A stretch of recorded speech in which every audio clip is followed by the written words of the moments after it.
A Voyage in a Balloon. By Jules Verne.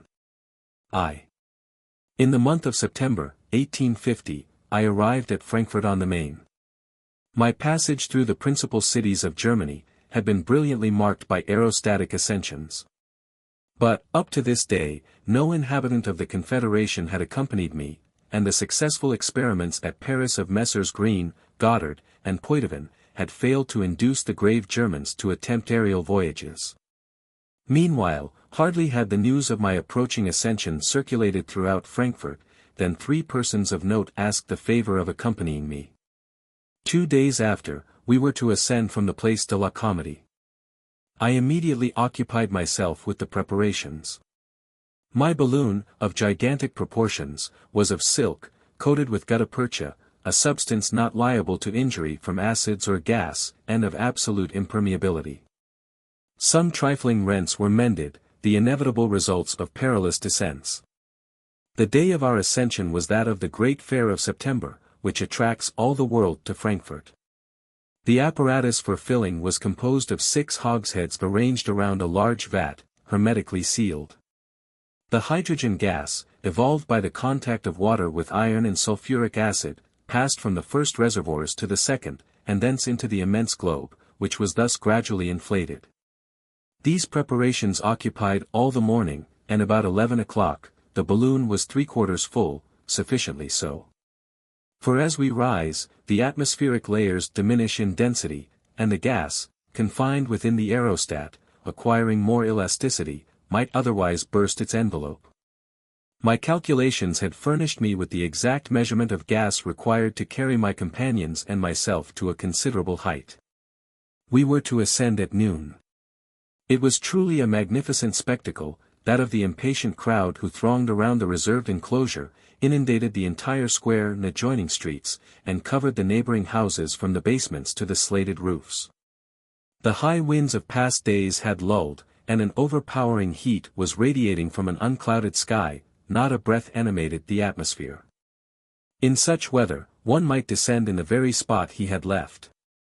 I carried 300 pounds of ballast, in bags. The car, perfectly round, 4 feet in diameter, and 3 feet in height, was conveniently attached. The cord which sustained it was symmetrically extended from the upper hemisphere of the aerostat, the compass was in its place, the barometer suspended to the iron hoop which surrounded the supporting cord, at a distance of 8 feet above the car. The anchor carefully prepared, all was in readiness for our departure. Among the persons who crowded around the enclosure, I remarked a young man with pale face and agitated features. I was struck with his appearance. He had been an assiduous spectator of my ascensions in several cities of Germany. His uneasy air and his extraordinary preoccupation never left him. He eagerly contemplated the curious machine, which rested motionless at a few feet from the ground, and remained silent. The clock struck 12. This was the hour. My companions du voyage had not appeared. I sent to the dwelling of each, and learned that one had started for Hamburg, another for Vienna, and the third, still more fearful, for London. Their hearts had failed them at the moment of undertaking one of those excursions, which, since the ingenious experiments of aeronauts, are deprived of all danger. As they made, as it were a part of the program of the fate, they had feared being compelled to fulfill their agreements, and had fled at the moment of ascension. Their courage had been in inverse ratio to the square of their swiftness in retreat. The crowd, thus partly disappointed, were shouting with anger and impatience. I did not hesitate to ascend alone. To re-establish the equilibrium between the specific gravity of the balloon and the weight to be raised, I substituted other bags of sand for my expected companions and entered the car. The 12 men who were holding the aerostat by 12 cords fastened to the equatorial circle, let them slip between their fingers. The car rose a few feet above the ground. There was not a breath of wind, and the atmosphere, heavy as lead, seemed insurmountable. "All is ready," exclaimed I, "attention." The men arranged themselves, a last glance informed me that everything was right. "Attention." There was some movement in the crowd which seemed to be invading the reserved enclosure. "Let go." The balloon slowly ascended, but I experienced a shock which threw me to the bottom of the car. When I rose, I found myself face to face with an unexpected voyager, the pale young man. "Monsieur, I salute you," said he to me. "By what right am I here?" "By the right of your inability to turn me out." I was confounded. His assurance disconcerted me, and I had nothing to say in reply. I looked at him, but he paid no regard to my astonishment. He continued. "My weight will disturb your equilibrium, monsieur, will you permit me?" And without waiting for my assent, he lightened the balloon by 2 bags of sand which he emptied into the air. "Monsieur," said I, taking the only possible course, "you are here, well. You choose to remain, well. But to me alone belongs the management of the aerostat." "Monsieur," replied he, "your urbanity is entirely French. It is of the same country with myself. I press in imagination the hand which you refuse me. Take your measures, act as it may seem good to you, I will wait till you have ended. 2. To converse with you." The barometer had fallen to 26 inches, we had attained a height of about 600 meters, and were over the city, which satisfied me of our complete quiescence, for I could not judge by our motionless flags. Nothing betrays the horizontal voyage of a balloon, it is the mass of air surrounding it which moves. A kind of wavering heat bathed the objects extended at our feet, and gave their outlines an indistinctness to be regretted. The needle of the compass indicated a slight tendency to float towards the south. I looked again at my companion. He was a man of 30, simply clad, the bold outlines of his features betokened indomitable energy, he appeared very muscular. Absorbed in the emotion of this silent suspension, he remained immovable, seeking to distinguish the objects which passed beneath his view. "Vexatious mist," said he, at the expiration of a few moments. I made no reply. "What would you?" "I could not pay for my voyage, I was obliged to take you by surprise." "No one has asked you to descend." "A similar occurrence," he resumed, "happened to the Counts of Laurençon and Dampierre, when they ascended at Lyons, on the 15th of January, 1784. A young merchant, named Fontaine, scaled the railing, at the risk of upsetting the equipage. He accomplished the voyage, and nobody was killed. Once on the earth, we will converse, said I, piqued at the tone of lightness with which he spoke. Bah! Do not talk of returning. Do you think then that I shall delay my descent? Descent! Said he, with surprise. Let us ascend. And before I could prevent him, 2 bags of sand were thrown out, without even being emptied. Monsieur, said I, angrily. I know your skill, replied he, composedly. Your brilliant ascensions have made some noise in the world. Experience is the sister of practice, but it is also first cousin to theory, and I have long and deeply studied the aerostatic art. It has affected my brain, added he, sadly, falling into a mute torpor. The balloon, after having risen, remained stationary. The unknown consulted the barometer, and said, Here we are at 800 meters. Men resemble insects. See, I think it is from this height that we should always look at them, to judge correctly of their moral proportions. The Place de la Comédie is transformed to an immense anthill. Look at the crowd piled up on the quays. The zeal diminishes. We are above the Church of Dom.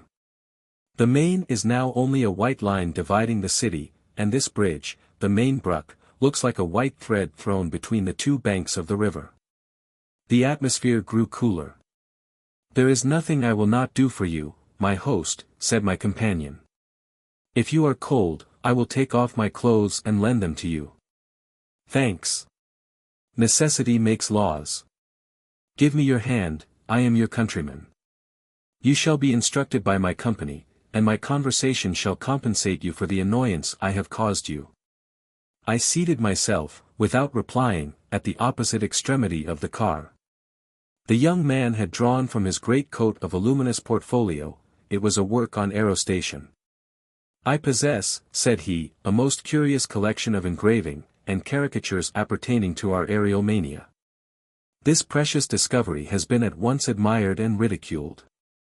Fortunately we have passed the period and the Montgolfiers sought to make factitious clouds with the vapor of water. And of the gas affecting electric properties, which they produced by the combustion of damp straw with chopped wool.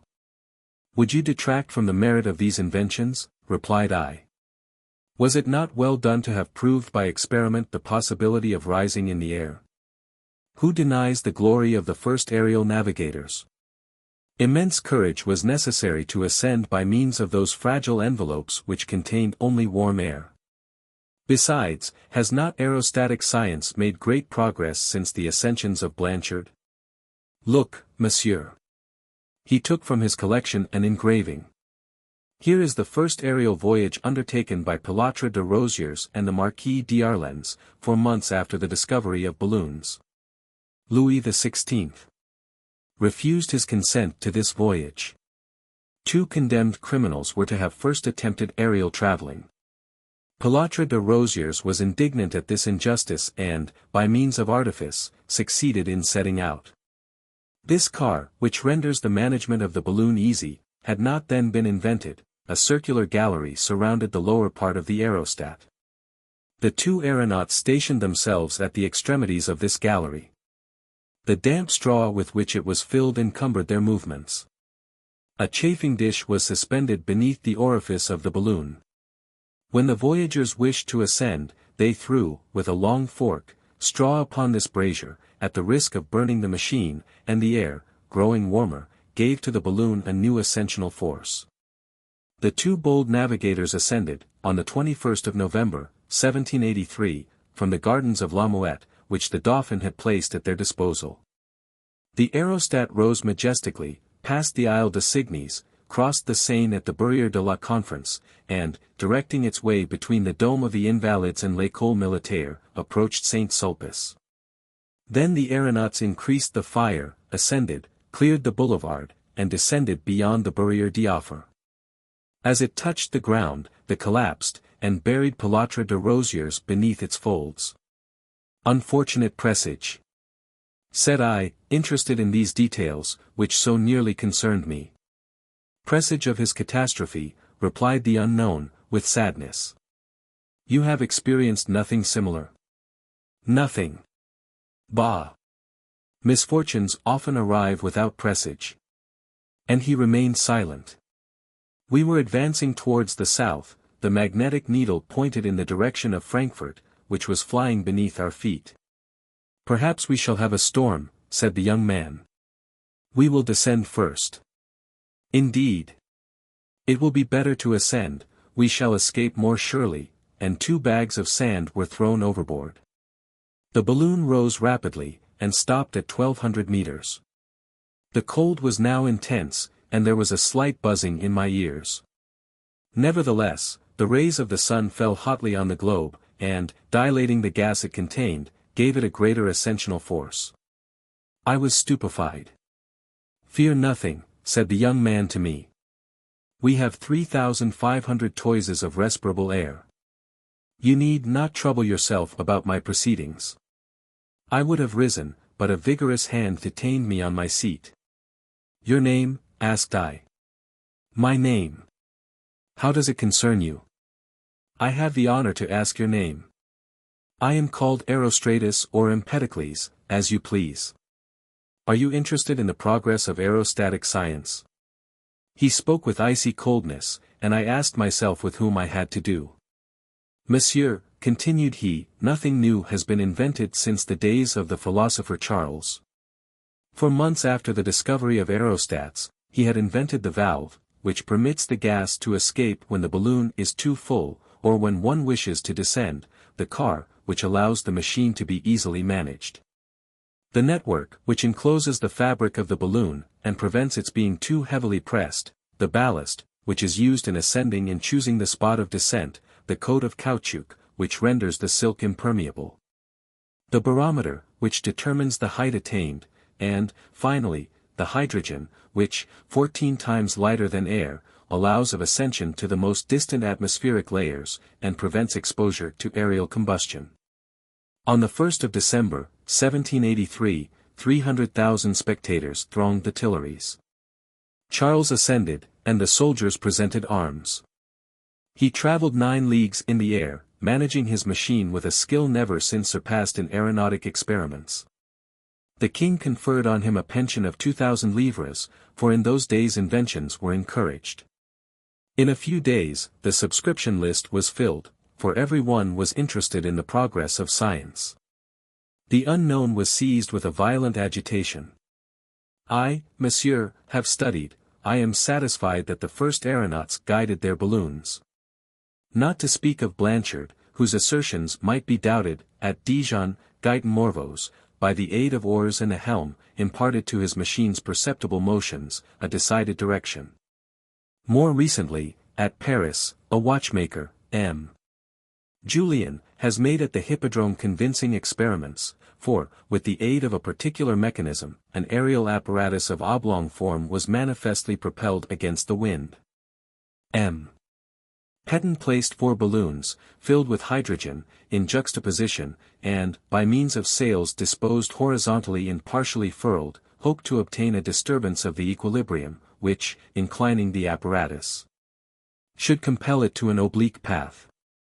But the motive power destined to surmount the resistance of currents, the hellas, moving in a movable medium, was unsuccessful.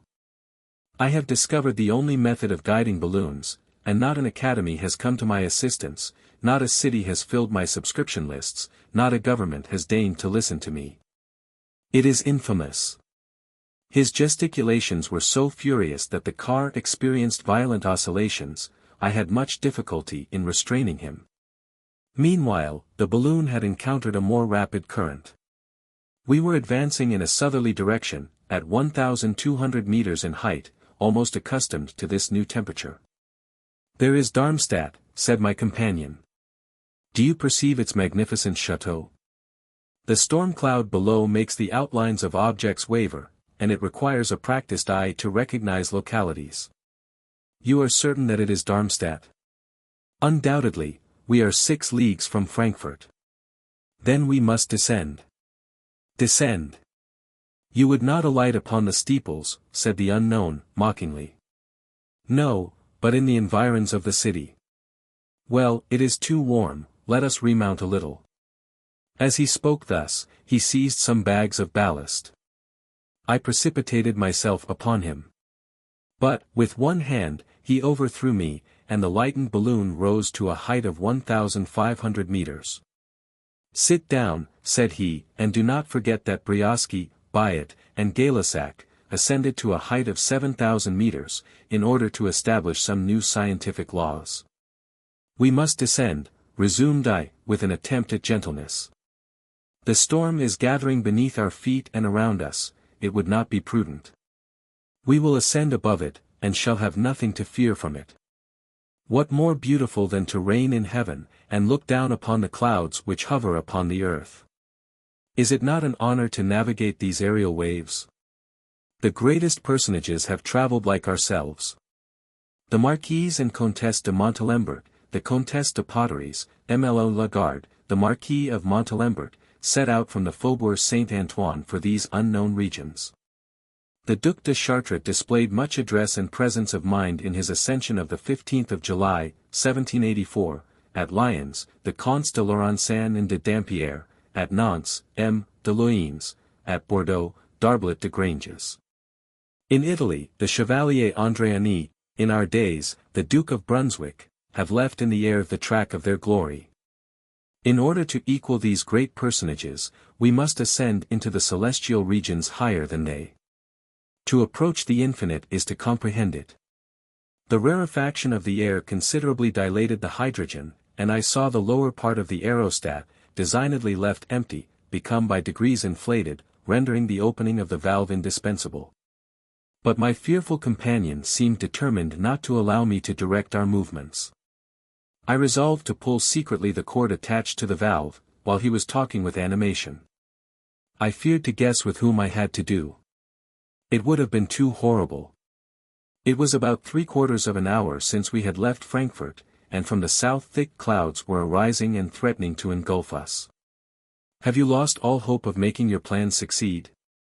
Said I, with great apparent interest. All hope, replied the unknown, despairingly. Wounded by refusals, caricatures, those blows with the foot of an ass, have finished me. It is the eternal punishment reserved for innovators. See these caricatures of every age with which my portfolio is filled. I had secured the cord of the valve, and stooping over his works, concealed my movements from him. It was to be feared, nevertheless, that he would notice that rushing sound, like a waterfall, which the gas produces in escaping. How many jests at the expense of the Abbé Myelin! He was about to ascend with Janinet and Breton. During the operation, their balloon took fire, and an ignorant populace tore it to pieces. Then the caricature of the curious animals called them Mollant, Jean Mind, and Greton. The barometer had began to rise, it was time. A distant muttering of thunder was heard towards the south. See this other engraving, continued he, without seeming to suspect my maneuvers. It is an immense balloon, containing a ship, large castles, houses, and the caricaturists little thought that their absurdities would one day become verities. It is a large vessel, at the left is the helm with the pilot's box. At the prow, maisons de plaisance, a gigantic organ, and cannon to call the attention of the inhabitants of Earth or of the Moon, above the stern the observatory and pilot balloon, at the equatorial circle, the barracks of the army. On the left the lantern, then upper galleries for promenades, the sails, the wings, beneath, the cafés and general storehouses of provisions. Admire this magnificent announcement. Invented for the good of the human race, this globe will depart immediately for the seaports in the Levant, and on its return will announce its voyages for the two poles and the extremities of the Occident. Every provision is made. There will be an exact rate of fare for each place of destination, but the prices for distant voyages will be the same, 1,000 louis. And it must be confessed that this is a moderate sum, considering the celerity, convenience, and pleasure of this mode of traveling above all others. While in this balloon, every one can divert himself as he pleases, dancing, playing, or conversing with people of talent. Pleasure will be the soul of the aerial society. All these inventions excited laughter. But before long, if my days were not numbered, these projects should become realities. We were visibly descending, he did not perceive it. See this game of balloons, it contains the whole history of the aerostatic art. This game, for the use of educated minds, is played like that of the Jew, with dice and counters of any value agreed upon, which are to be paid or received, according to the condition in which one arrives. But, I resumed, you seem to have valuable documents on aerostation. I am less learned than the Almighty. That is all. I possess all the knowledge possible in this world. From Phaeton, Icarus, and Archytas. I have searched all, comprehended all. Through me, the aerostatic art would render immense services to the world, if God should spare my life. But that cannot be. Why not? Because my name is Empedocles or Aerostratus. 2. The Company of Aristyres, the Battle of Fleurus, the Balloon over the Sea, Blanchard and Jeffreys, a drama such as is rarely seen, 3,000 meters, the thunder beneath our feet, Gavnerin at Rome, the compass gone, the victims of aerostation, Pilatre, at 4,000 meters, the barometer gone, descents of Olivari. Mosement, Bitorf, Harris, Sadler, and Madame Blanchard, the valve rendered useless, 7,000 meters, Zambacari, the ballon, sick, wrecked, incalculable heights, the car overset, despair, vertigo, the fall, the denouement. I shuddered. Fortunately the balloon was approaching the earth. But the danger is the same at 50 feet as at 5,000 meters. The clouds were advancing. Remember the Battle of Fleurus, and you will comprehend the utility of aerostats. Cooley, by order of the government, organized a company of Aristyres. At the siege of Maubeuge, General Jourdan found this new method of observation so serviceable, that twice a day, accompanied by the general himself, Catel ascended into the air. The correspondence between the aeronaut and the aerostires who held the balloon, was carried on by means of little white, red, and yellow flags. Cannons and carbines were often aimed at the balloon at the moment of its ascension, but without effect. When Jordan was preparing to invest Charleroi, Cattell repaired to the neighborhood of that place, rose from the plain of Jumet, and remained taking observations 7 or 8 hours, with General Morlot. The Austrians came to deliver the city, and a battle was fought on the heights of Fleurus. General Jordan publicly proclaimed the assistance he had received from aeronautic observations. Well, notwithstanding the services rendered on this occasion, and during the campaign with Belgium, the year which witnessed the commencement of the military career of balloons, also saw it terminate. And the school of Meun, founded by government, was closed by Bonaparte, on his return from Egypt. What are we to expect from the child which has just been born? Franklin had said. But the child was born alive. It need not have been strangled. The unknown hid his forehead in his hands, reflected for a few moments, then, without raising his head, said to me. Notwithstanding my orders, you have opened the upper valve. I let go the cord. Fortunately, continued he, we have still 200 pounds of ballast. What are your plans? Said I, with effort. You have never crossed the sea. I grew frightfully pale, terror froze my veins. It is a pity, said he, that we are being wafted towards the Adriatic. That is only a streamlet. Higher. We shall find other currents. And without looking at me, he lightened the balloon by several bags of sand. I allowed you to open the valve, because the dilatation of the gas threatened to burst the balloon. But do not do it again. I was stupefied. You know the voyage from Dover to Calais made by Blanchard and Jeffreys. It was rich in incident. On the 7th of January, 1785, in a northeast wind, their balloon was filled with gas on the Dover side. Scarcely had they risen, when an error in equilibrium compelled them to throw out their ballast, retaining only 30 pounds. The wind drifted them slowly along towards the shores of France. The permeability of the tissue gradually suffered the gas to escape, and at the expiration of an hour and a half, the voyagers perceived that they were descending. What is to be done? Said Jeffreys. We have passed over only 3/4 of the distance, replied Blanchard, and at a slight elevation. By ascending we shall expose ourselves to contrary winds. Throw out the remainder of the ballast. The balloon regained its ascensional force, but soon redescended. About midway of the voyage, the aeronauts threw out their books and tools. A quarter of an hour afterwards, Blanchard said to Jeffreys, the barometer. It is rising. We are lost. And yet there are the shores of France. A great noise was heard. Is the balloon rent? Asked Jeffreys. No. The escape of the gas has collapsed the lower part of the balloon, but we are still descending. We are lost. Everything not indispensable must be thrown overboard.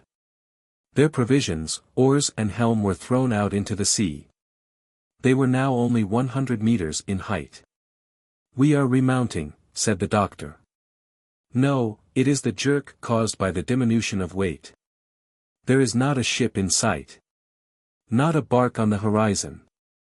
To the sea with our garments.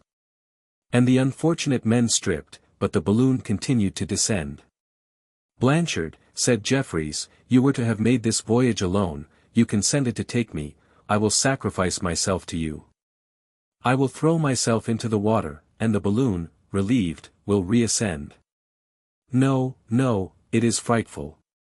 The balloon collapsed more and more, and its concavity forming a parachute, forced the gas against its sides and accelerated its motion. Adieu, my friend, said the doctor. May God preserve you. He was about to have taken the leap, when Blanchard detained him. One resource remains to us. We can cut the cords by which the car is attached, and cling to the network. Perhaps the balloon will rise. Ready. But the barometer falls. We remount. The wind freshens. We are saved. The voyagers perceived Calais. Their joy became delirium. A few moments later, they descended in the forest of Guines. I doubt not, continued the unknown, that in similar circumstances you would follow the example of Dr. Jeffreys. The clouds were unrolling beneath our feet in glittering cascades. The balloon cast a deep shadow on this pile of clouds, and was surrounded by them as with an aureola. The thunder growled beneath our feet. All this was frightful. "Let us descend," exclaimed I. "Descend, when the sun is awaiting us yonder. Down with the bags." And he lightened the balloon of more than 50 pounds. At 3,000 meters we remained stationary. The unknown talked incessantly, but I scarcely heard him. I was completely prostrated, while he seemed in his element. "With a good wind, we shall go far, but we must especially go high. We are lost. In the Antilles there are currents of air which travel 100 leagues an hour. On the occasion of Napoleon's coronation, Gavnerin let off a balloon illuminated with colored lamps, at 11 o'clock in the evening. The wind blew from the NNE. The next morning at daybreak the inhabitants of Rome saluted its passage above the dome of St. Peter's. We will go farther." I scarcely heard him, everything was buzzing around me. There was an opening in the clouds. "See that city, my host," said the unknown. "It is Spire. Nothing else." I dared not lean over the railing of the car. Nevertheless I perceived a little black spot. This was Spire. The broad Rhine looked like a riband, the great roads like threads. Above our heads the sky was of a deep azure. I was benumbed with the cold. The birds had long since forsaken us. In this rarefied air their flight would have been impossible. We were alone in space, and I in the presence of a strange man. "It is useless for you to know whither I am taking you," said he, and he threw the compass into the clouds. A fall is a fine thing. You know that there have been a few victims from Pilatre de Rosiers down to Lieutenant Gale, and these misfortunes have always been caused by imprudence. Pilatre de Rosiers ascended in company with Romain, at Boulogne, on the 13th of June, 1785. To his balloon, inflated with gas, he had suspended a montgolfier filled with warm air, undoubtedly to save the trouble of letting off gas, or throwing out ballast. It was like putting a chafing dish beneath a powder cask. The imprudent men rose to a height of 400 meters, and encountered opposing winds, which drove them over the ocean.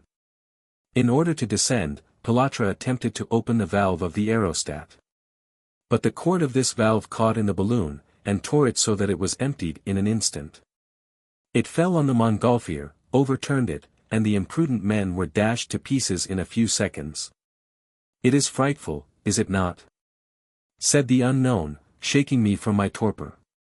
I could reply only by these words. "In pity, let us descend. The clouds are gathering around us in every direction, and frightful detonations reverberating from the cavity of the aerostat are multiplying around us." "You make me impatient," said he. "You shall no longer know whether we are ascending or descending." And the barometer went after the compass, along with some bags of sand. We must have been at a height of 4,000 meters. Some icicles were attached to the sides of the car, and a sort of fine snow penetrated to my bones. Meanwhile a terrific storm was bursting beneath our feet. We were above it. "Do not fear," said my strange companion. "It is only imprudence that makes victims." Olivari, who perished at Orleans, ascended in a montgolfier made of paper, his car, suspended below the chafing dish, and ballasted with combustible materials, became a prey to the flames. Olivari fell, and was killed. Mosement ascended at Lille, on a light platform, an oscillation made him lose his equilibrium. Mosement fell, and was killed. Bittorf, at Mannheim, saw his paper balloon take fire in the air. Bittorf fell, and was killed. Harris ascended in a balloon badly constructed, the valve of which was too large to be closed again. Harris fell, and was killed. Sadler, deprived of ballast by his long stay in the air, was dragged over the city of Boston, and thrown against the chimneys. Sadler fell, and was killed. Cocking descended with a convex parachute which he pretended to have perfected. Cocking fell, and was killed. Well, I love them, those noble victims of their courage. And I will die like them. Higher. Higher. All the phantoms of this necrology were passing before my eyes. The rarefaction of the air and the rays of Tyle's sun increased the dilatation of the gas. The balloon continued to ascend. I mechanically attempted to open the valve, but the unknown cut the cord a few feet above my head. I was lost. "Did you see Madame Blanchard fall?" said he to me. I saw her. Yes, I was at Tivoli on the 6th of July, 1819. Madame Blanchard ascended in a balloon of small size, to save the expense of filling. She was therefore obliged to inflate it entirely, and the gas escaped by the lower orifice, leaving on its route a train of hydrogen. She carried, suspended above her car, by an iron wire, a kind of firework, forming an aureola, which she was to kindle. She had often repeated this experiment. On this occasion she carried, besides, a little parachute, ballasted by a firework terminating in a ball with silver rain. She was to launch this apparatus, after having lighted it with a lance à feu, prepared for the purpose. She ascended. The night was dark. At the moment of lighting the firework, she was so imprudent as to let the lance pass beneath the column of hydrogen, which was escaping from the balloon. My eyes were fixed on her. Suddenly an unexpected flash illuminated the darkness. I thought it a surprise of the skillful aeronaut. The flame increased, suddenly disappeared, and reappeared at the top of the aerostat under the form of an immense jet of burning gas.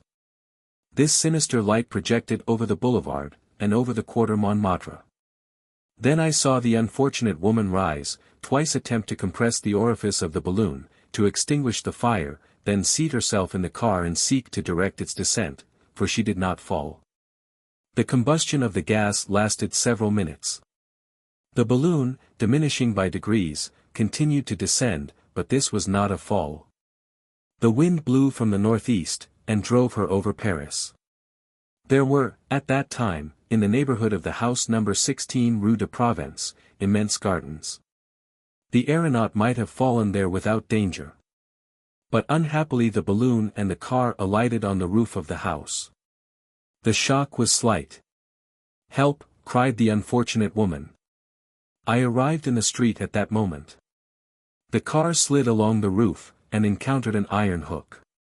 At this shock, Madame Blanchard was thrown out of the car, and precipitated on the pavement. She was killed. These histories of fatal augury froze me with horror. The unknown was standing upright, with bare head, bristling hair, haggard eyes. Illusion was no longer possible. I saw at last the horrible truth. I had to deal with a madman. He threw out half the ballast, and we must have been borne to a height of 7,000 meters. Blood spouted from my nose and mouth. What a fine thing it is to be martyrs to science. They are canonized by posterity. I heard no more. The unknown looked around him with horror, and knelt at my ear. On the 7th of October, 1804, the weather had begun to clear up a little. For several days preceding, the wind and rain had been incessant. But the ascension announced by Zambacari could not be postponed. His idiot enemies already scoffed at him. To save himself and science from public ridicule, it became necessary for him to ascend. It was at Bologna. No one aided him in filling his balloon. He rose at midnight, accompanied by Andreoli and Grossetti. The balloon ascended slowly. It had been rent by the wind, and the gas escaped. The three intrepid voyagers could observe the state of the barometer only by the aid of a dark lantern. Zambacari had not eaten during 24 hours, Grossetti was also fasting. "My friends," said Zambacari, "I am benumbed with the cold. I am exhausted, I must die," and he fell senseless in the gallery. It was the same with Grossetti. Andreoli alone remained awake. After long efforts he succeeded in arousing Zambacari from his stupor. "What is there new? Where are we going? In which direction is the wind?" What time is it? It is 2 o'clock. Where is the compass? It has fallen out. Great God! The lamp is extinguished. It could not burn longer in this rarefied air, said Zambakari. The moon had not risen, the atmosphere was plunged in horrible darkness. I am cold, Andreoli. What shall we do? The unfortunate men slowly descended through a layer of white clouds. Hush, said Andreoli, do you hear? What? Replied Zambakari. A singular noise. You are mistaken. No, do you see those midnight travelers, listening to that incomprehensible sound? Have they struck against a rower? Are they about to be precipitated on the roofs? Do you hear it? It is like the sound of the ocean. Impossible. It is the roaring of the waves. That is true, light. Light. After 5 fruitless attempts, Andreoli obtained it. It was 3 o'clock. The sound of the waves was heard with violence. They almost touched the surface of the sea. We are lost, exclaimed Zambakari, seizing a bag of ballast. Help, cried Andreoli. The car touched the water, and the waves covered them breast high. To the sea with instruments, garments, money. The aeronaut stripped entirely. The lightened balloon rose with frightful rapidity. Zambakari was seized with violent vomiting. Grossetti bled freely. The unhappy men could not speak, their respiration was short. They were seized with cold, and in a moment covered with a coat of ice. The moon appeared to them red as blood. After having traversed these high regions during half an hour, the machine again fell into the sea. It was 4 o'clock in the morning, the bodies of the wretched aeronauts were half in the water, and the balloon, acting as a sail, dragged them about during several hours. At daybreak, they found themselves opposite Pesaro, 5 miles from the shore. They were about to land, when a sudden flow of wind drove them back to the open sea. They were lost. The affrighted barks fled at their approach. Fortunately, a more intelligent navigator hailed them, took them on board, and they landed at Ferrara. That was frightful. Zambakari was a brave man. Scarcely recovered from his sufferings, he recommenced his ascensions. In one of them, he struck against a tree, his lamp, filled with spirits of wine, was spilled over his clothes, and they caught fire. He was covered with flame, his machine was beginning to kindle, when he descended, half burned. The September 21st, 1812, he made another ascension at Bologna, his balloon caught in a tree, his lamp set fire to it. Zambakari fell, and was killed. And in presence of these high facts, shall we still hesitate? No. The higher we go the more glorious will be our death. The balloon, entirely unballasted, we were borne to incredible heights. The aerostat vibrated in the atmosphere, the slightest sound re-echoed through the celestial vaults. The globe, the only object which struck my sight in immensity, seemed about to be annihilated, and above us the heights of heaven lost themselves in the profound darkness. I saw the unknown rise before me. This is the hour, said he to me. We must die. We are rejected by men. They despise us. Let us crush them. Mercy, exclaimed I. Let us cut the cords. Let this car be abandoned in space. The attractive force will change its direction, and we shall land in the sun. Despair gave me strength. I precipitated myself upon the madman, and a frightful struggle took place. But I was thrown down. And while he held me beneath his knee, he cut the cords of the car. 1, said he. Mercy. Oh, God. 2. 3. 1 cord more, and the car was sustained only on one side. I made a superhuman effort, rose, and violently repulsed this insensate. 4, said he. The car was overset.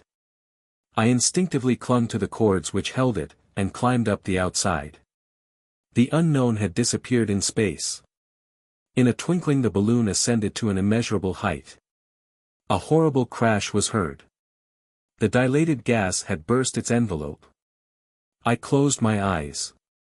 A few moments afterwards, a moist warmth reanimated me. I was in the midst of fiery clouds. The balloon was whirling with fearful rapidity. I felt myself swooning. Driven by the wind, I traveled 100 leagues an hour in my horizontal course, the lightnings flashed around me. Meanwhile my fall was not rapid. When I opened my eyes, I perceived the country. I was 2 miles from the sea, the hurricane urging me on with great force. I was lost when a sudden shock made me let go. My hands opened, a cord slipped rapidly between my fingers, and I found myself on the ground. It was the cord of the anchor, which, sweeping the surface of the ground, had caught in a crevice. I fainted, and my lightened balloon, resuming its flight, was lost beyond the sea. When I recovered my senses, I was in the house of a peasant, at Harderwijk, a little town of Geldra, 15 leagues from Amsterdam, on the banks of the Zuiderzee. A miracle had saved me, but my voyage had been but a series of imprudences against which I had been unable to defend myself. May this terrific recital, while it instructs those who read it, not discourage the explorers of the roots of air.